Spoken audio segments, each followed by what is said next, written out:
While on the journey of success, you're going to have to go through a lot of trials and tribulations and failures and such that are really going to wreck your life and put you in uncomfortable situations in which you've never experienced the likes of before. And in those moments, you're going to figure out and discover who you truly are. You're going to figure out if you're going to be one of those people who cowards in the moment and just gives up and throws everything up in the air and runs away and tucks their tail and gets out of there because it's the easiest thing to do in their eyes and there's no repercussions from that whatsoever. Or you're going to be the one person who stamps their feet in the ground and digs deeper and decides to pull themselves up from the pit of failure and decides to strive after their goals even stronger and faster and try to improve upon themselves and figure out what went wrong and how to fix it so that they can come back better than they were before. And be a new version of yourself before that failure so that you've grown so much and you've learned so much that you can use that in order to reach the goals that you truly want to reach and be the person that you want to be, that you've thought of for years on end and put all that time and energy into and just focused on becoming the best individual you can be every single day. Because when it comes down to it, people aren't going to care how many times you failed. They're just going to care how many times you got up from the failure and decided to choose success over giving up. They don't care that you failed 102 times. All that matters is you got up that 103rd time and that was the one time you were successful.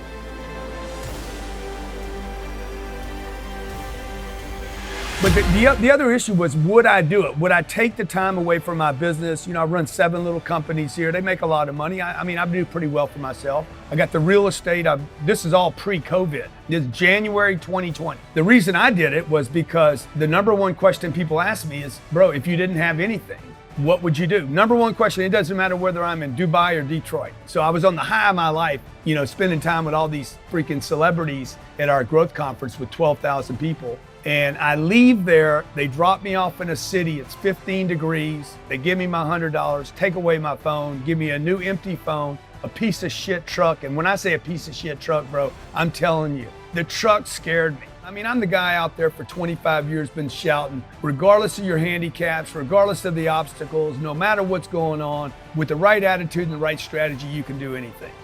You want to get your work ethic so high that people actually admire you. I'm going to ask you a question right now. Do people know you because of your unbelievable work ethic? If you can't answer yes to that, man, you're not going to get in that top 10%. You got to get to the top. People have to know you, not because, oh, he's a good salesman. Oh, he's a good this. Oh, he's an artist. Oh, he's a good pianist. Oh, he writes a great, story. No, dude, people need to know you for one major thing first. He works. He produces. The guy's there every day. The guy's pushing and shoving. Because the truth is, no matter how good your ideas are, how good your art is, or how good your skill set is, if you're not working, man, if you're not vibrating at a frequency that people say, my God, how's that guy do all that? If you're not vibrating at that rate, 10x levels, massive action, tremendous work ethic that's just a muscle now, and it's just a discipline in your life, and it's a normal way that other people think is abnormal. Ryan Seacrest, Tom Cruise, Oprah, Steven Spielberg, still pumping and working as a billionaire.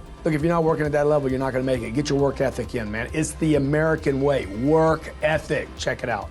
Look, if you want to get rich, you want to be really successful. When I say rich, I'm not talking about money. I'm talking about a rich life. The average American reads 1 book a year. The top CEOs in America read 5 books a month, 60 plus books a year. Okay, you want to be in the game?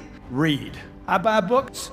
I don't care about the $30 the book costs. You know what I'm looking for? I'm looking for $1 million.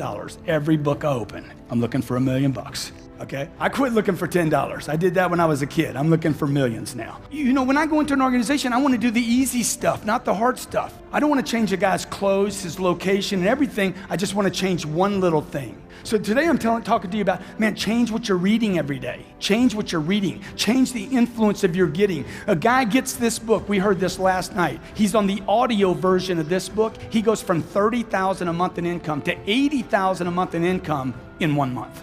Thing that I notice first when I come here every time is that it's easier to talk about money. And so when I come here, I'm like, these people here want to talk about money. 4 hours the other day just educating people about money, how it's changing, how to use money. And so that was very refreshing to be here and see how interested people were about changing what they know about money or don't know. And take all the money that you would have put in that house purchase, down payment, extra money, fixing it up, use all that money to improve your business and yourself so that you can get more money. So I see so many people here like, I'm gonna invest 300,000 pounds in a house to hopefully make $30,000. If you study wealthy people, they're mercurial, they're moving, they're mobile. They're not talking, Warren Buffett and Bill Gates do not talk about the home they live in. They talk about the places they're going to. They go meet money, they go meet wealth, they go meet connection. And those guys, even at the top of the food chain, at the very top of the food chain. See, my dad believed in buying a house. Grateful he did his thing so that I could be born, right? But if I'm gonna study one of those two guys, I'm studying Warren Buffett.